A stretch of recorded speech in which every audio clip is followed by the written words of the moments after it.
Oh, something different.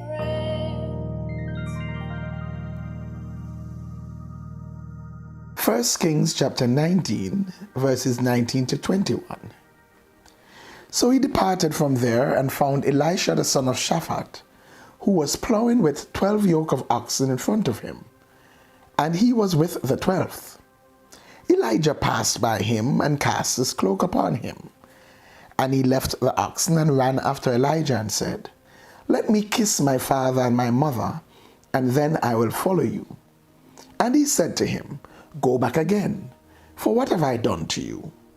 And he returned from following him, and took the yoke of oxen and sacrificed them, and boiled their flesh with the yokes of the oxen, and gave it to the people, and they ate. Then he arose and went after Elijah and assisted him. Elijah, having been given instructions from God who to appoint as a successor, he went and he looked for Elisha.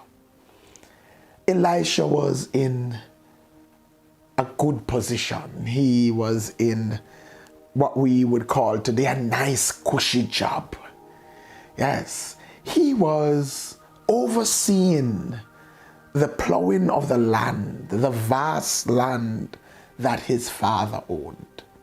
This land would be his when his father passed on. He was in charge, and there were 12 yokes of oxen plowing the land, which tells us it was a good-sized land. It was a large farm. It means that Elisha was in a good place. And so Elisha was at the back, and he was with the 12th yoke of oxen. And as he went behind them supervising and plowing, Elijah came by and threw his mantle on him. And he recognized that he was being called to another place of service.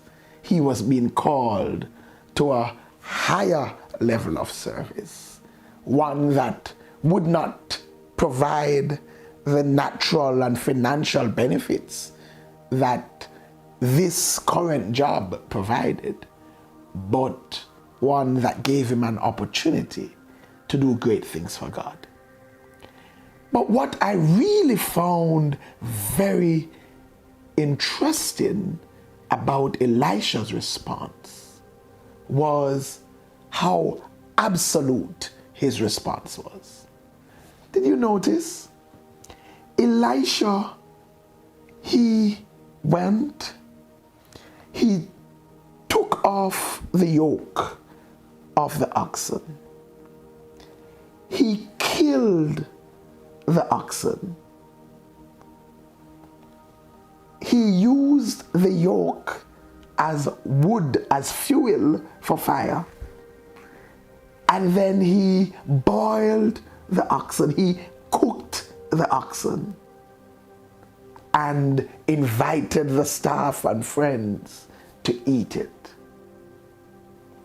Wow. That meant he burned the bridges. He left himself no escape plan. He had no fallback plan. He had no option B and option C. It speaks of a total commitment. It says, I'm not going back. I'm giving it all up, and this must work. That's the sort of commitment God wants from us.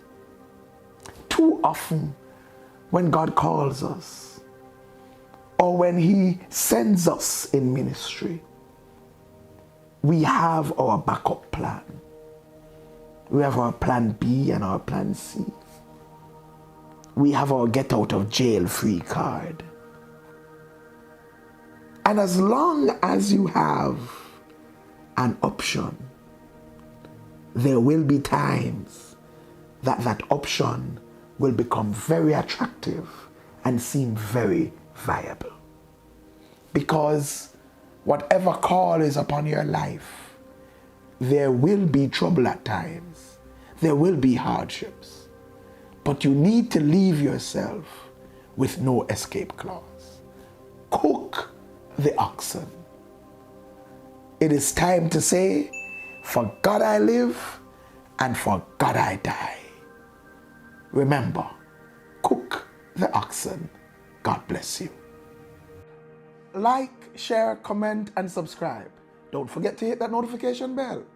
And for more, join us at 9 a.m. on Sunday mornings at 10 Union Square, Crossroads. If you can't be there in person, join us virtually via Facebook Live.